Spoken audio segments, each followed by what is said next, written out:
how math is interconnected with astronomy. We will look at some equations that are commonly used in astronomy, and we're going to use those equations to solve we're going to be using those equations to see how it positively affected some of our past astronomical discoveries. And we're going to discover other interesting, yet surprising facts about our universe as a whole. So let's start our adventure. First, let's define what astronomy and mathematics are. Astronomy is a part of science that involves celestial bodies and the universe as a whole.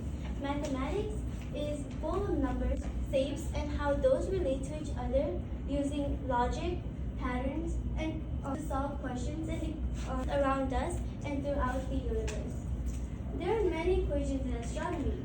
Some popular ones include Newton's law of gravitational, second law of thermodynamics, mass-energy equivalence, Einstein's relation, parallax, Rayleigh-Jean's law, Hubble's law, Kepler's law of planetary motion. Kepler's law of planetary motion has two laws. Math is not only interconnected with the astronomy unit as a whole, but it is also interconnected with the early astronomical discoveries, such as gravitational waves, which was discovered in the 20th century by Albert Einstein.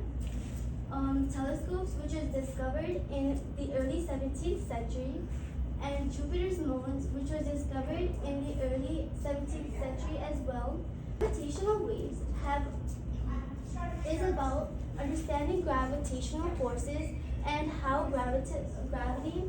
it describes gravity as a curvature of space-time using mass and energy. It is expressed in various equations.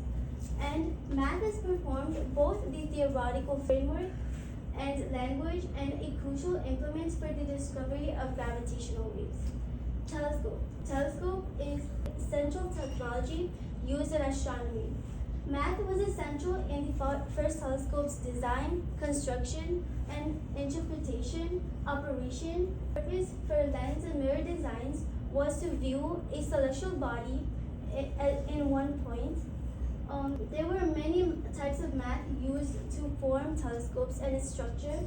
Jupiter's moon was first discovered in 1965.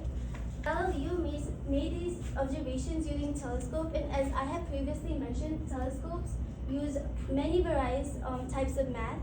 So, cosmic microwave background radiation was also discovered in the 20th century. The existence of cosmic microwave background radiation started using the Big Bang Theory. Big Bang Theory is a theory that states that our universe started with a collision. Universe is expanding theory is a theory that states that the universe is expanding using the Big Bang Theory. Math allows scientists to create, test, and purify many cosmological models. Purifying the models means retesting them over and over until they're clear and correct. Organic molecules of comets are organic molecules that are found in comets. That allows scientists to create many theoretical models known as quantum mechanics and rely on to predict spectroscopy, which is performed to identify molecules in comets. The communists of dark matter also use math.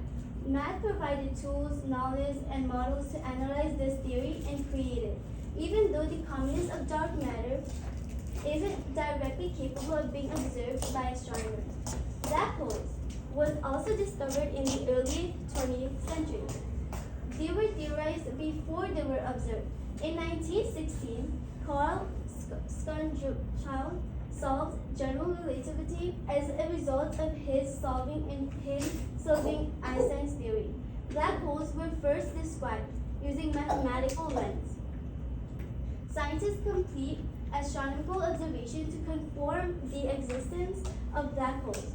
Scientists use Kepler's law of planetary motion to analyze gravitational forces and poles of a star. If the mass of the invisible star is large when calculated mathematically, the only reason would be if it's a black hole. Using math, they figured out the velocities and orbits of the planet, detected gravitational pull, and used instruments to see if the observation is a black hole or not. Now, let's solve the Kepler's third law to figure out the distance between the Earth and the Sun. Kepler's third law is used to find the distance between the Sun and its planets. It states that the square of a planet's orbital period is proportional to the cube of the semi-major axis of its orbit. The formula for Kepler's third law is A over 3 divided by 10 to the power of 2 equals G parentheses m plus m close parentheses divided by 4 pi squared equals the constant. G is the gravitational constant, m is the star's mass, the other m is the planet's mass, a is the semi-major axis of a planet's elliptical orbit, and t is the orbital period of the planet. First, let's rearrange the formula. By multiplying t to the power of 2 on both sides, that will cancel out on the left side, and on the right side it will get multiplied to m plus m. This is how it's simplified. We will need to note the values for the variables. T equals 3.156 times 17 s. S equals the orbital speed. G equals 6.674 times 10 over 10 to the power of negative 11 meters to the power of 3 kgs to the power of negative 1 sec s to the power of negative 2. In this equation, s represents the seconds and m represents the mass. M equals 1.989 times 10 to the power of 30 kg. The other small m represents 5.972 times 10 over to the power of 24 kg. Then we plug those values into our equation, and after we simplify the equation, the answer is A equals 1.496 times 10 to the power of 11 meters. After we solved the Kepler's third law to figure out the distance between the Sun and the Earth, let's solve the speed of light equation. The formula for the speed of light equals c equals lambda, which is also the wavelength of light, times f, which is the frequency of light. The speed of light in a vacuum is exactly 299,792,458 meters per second. The wavelength of light is 600 times 10 to the power of negative 9. The wavelength and the speed of light are given, but we still need to find the frequency. To find the frequency, first we will need to rewrite our equation. C equals lambda times the frequency, as frequency equals c divided by the lambda.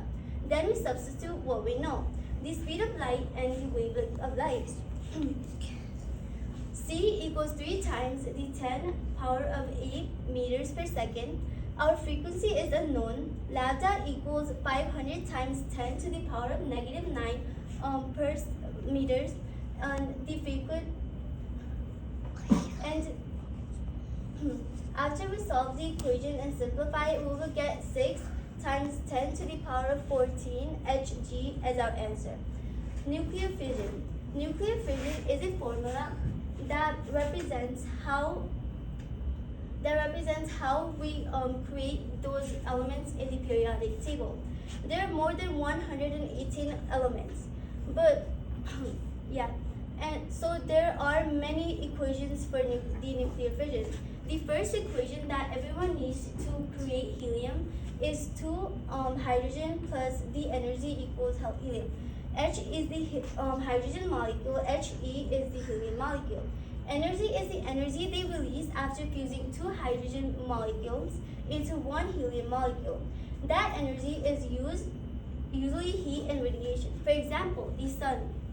And if we were to write the whole equation, it would be very long because there are approximately 118 elements in the periodic table.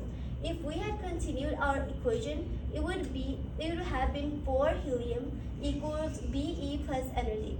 Be is also known as beryllium. The densest element in our periodic table is osmium. All stars are fused through the process called nuclear fusion. There are many interesting facts about astronomy, but I may not be able to get through all of them, seeing that we have limited time. About 3 minutes. Yeah. So let's do some calculations to find the distance from the moon to the earth. So first of all, this is some calculation to see how much an average human being would take to walk to the moon. First of all, we need to know the distance between the moon and the sun, which is 238,855 miles apart. An average person walks 2 to 3 miles per hour. So let's take the average of these two numbers, which would be 2.5 miles per hour. The unit is out because miles and miles will cancel out. So when we divide 238,855 miles divided by 2.5 miles per hour, we will get 95,542 hours, which is approximately 10 years, 10 months, and 26 days. This is a principle of physics known as time dilation, which causes astronauts' age to be slightly younger than most of Earth. So we don't know if it will exactly take 10 hours and 10 months and 28 days to reach the moon, because they might face some time dilation when reaching the moon. Let's talk about black holes. Like black holes, white holes do exist. They're completely opposite of what they do. If black holes have strong gravitational pull that even light can spin,